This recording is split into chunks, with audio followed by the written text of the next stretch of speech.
Hey, I'm Jezzamine Wolk with Campus Reform. You may remember the story of the Florida State University student who was removed from his position as Student Senate President after expressing his Catholic beliefs in private messages.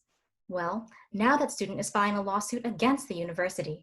Joining us now with more is that student himself, Jack Denton, and Senior Counsel at the Alliance Defending Freedom, Tyson Langhofer. Thanks for joining us, guys. Thank you. Hey, thanks. Why don't you just start off by telling us how this all started?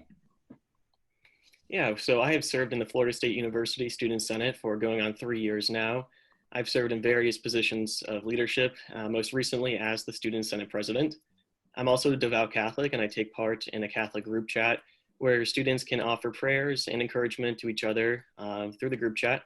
However, when one of my fellow Catholics sent a message in that group chat asking us to financially support causes that were contrary to our Catholic faith, I felt the need to point out that discrepancy. And without my permission, a student took screenshots of what I said and shared them with the Student Senate, who subsequently removed me from my job for simply stating well-known Catholic doctrines in a group chat in my non-official capacity. So can you explain for the audience what you see as wrong with Black Lives Matter? Well, first of all, there's nothing wrong with Black Lives Matter, the sentiment. I agree with that, and I think anyone would and should. However, blacklivesmatter.com and the ACLU, which I spoke about, just advocate for things that are contrary to the Catholic teachings. So what would be examples of that? Well, as I mentioned in those messages, I discussed the ACLU's advocacy for wider access to abortion and other similar social, quote-unquote, social justice initiatives that they have. However, the issue at hand is the fact that that the Student Senate removed me from my job as Student Senate President for simply stating my deeply held moral convictions in a non-official capacity in private. Tyson, when did you get involved in all of this? At what point did you guys realize we need to take legal action? Yeah, well, Jack and I spoke that week that when the vote was going on, and we had been talking about the process. So there was no finite time in which we made the decision, but I was advising Jack along the way. And once the Student Senate voted him out wrongfully, just for simply stating his beliefs consistent with the First Amendment, we decided that we were going to pursue the action through the university student Supreme Court, and Jack filed that appeal. Unfortunately, the Student Senate refused to seat the necessary justices for the Student Supreme Court, and the university then refused to get involved after we sent them 2 letters asking them to do so. So at that point in time, we had to file a lawsuit because Jack's term expires October 21st, and every day that he is unable to act as the Senate President on his rightful term, he's being denied his First Amendment rights. And we think that was wrong because no student should feel forced to silence their deepest convictions simply to hold a job or participate in a student organization. Actually, Tyson, I have a question for you. So I was reading through this lawsuit and I saw that one of the other student senators said this. Religious speech of the type Mr. Denton made was inappropriate for the Student Senate President. What was said was a clear violation between separation of church and state, and it hurt many people in the process. It is important for all leaders to be at the tip of the spear, driving home diversity and inclusion in all walks of life. So what would be your response to that argument? Well, there's several responses. First of all, no one gives up their First Amendment rights simply because they go serve in a governmental position. Jack was speaking in his private capacity in a private group chat with other members of his religious beliefs. And so that you don't give those rights up. And so the fact that the separation of church and state has nothing to do with this issue. This was a private speech that Jack made.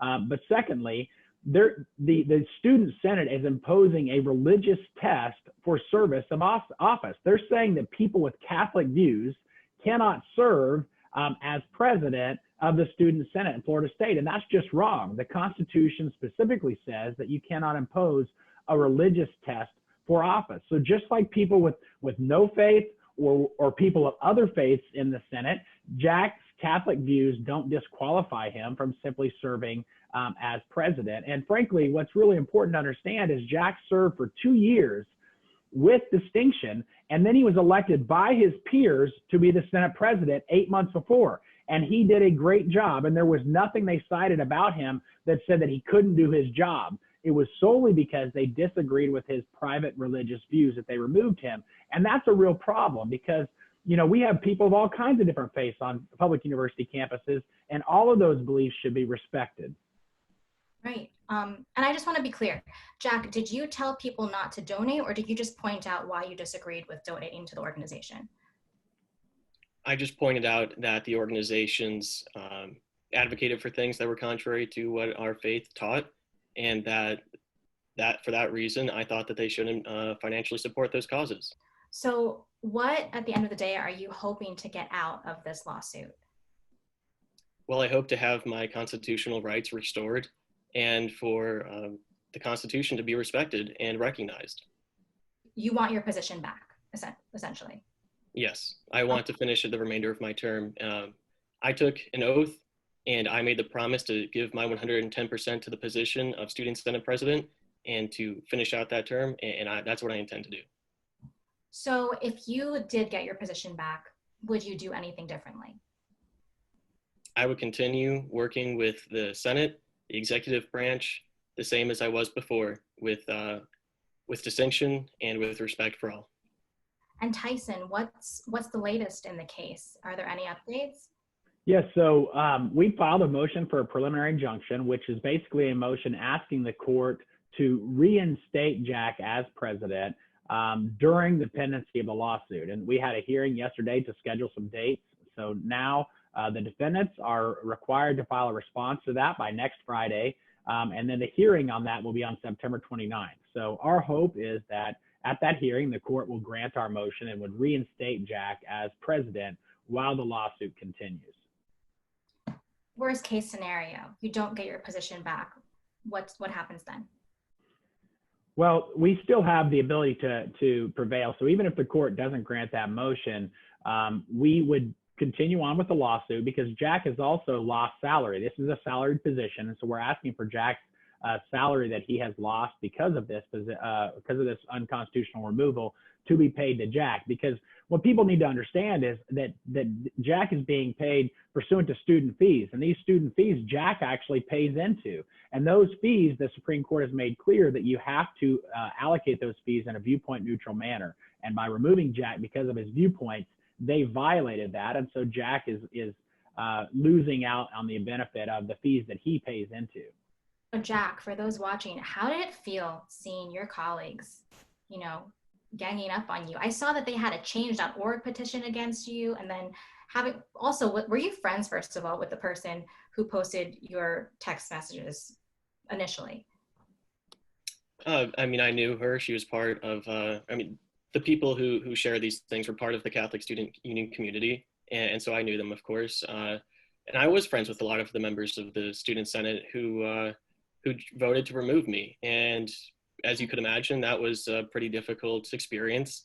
And it was very sad and disheartening to see so many colleagues that I considered friends at Florida State to, turn their back on me so quickly, just I think for political expediency. And that was very disheartening to see.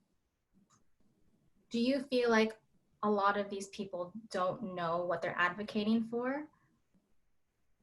I can't really speak to what they think or believe or know or don't know, but I can say without a doubt in my mind that it was a violation of the Constitution to impose a religious test on me as the Senate president. Has anything like this happened in the past? And because you said you've been doing this for 2 years. Yes. Have you seen anybody else get attacked in this manner or pushed out because they disagreed with the majority? From a religious lens, absolutely not. No, I haven't seen that. Has anyone reached out to you saying that they actually support you or back what you did? Oh yeah, of course. I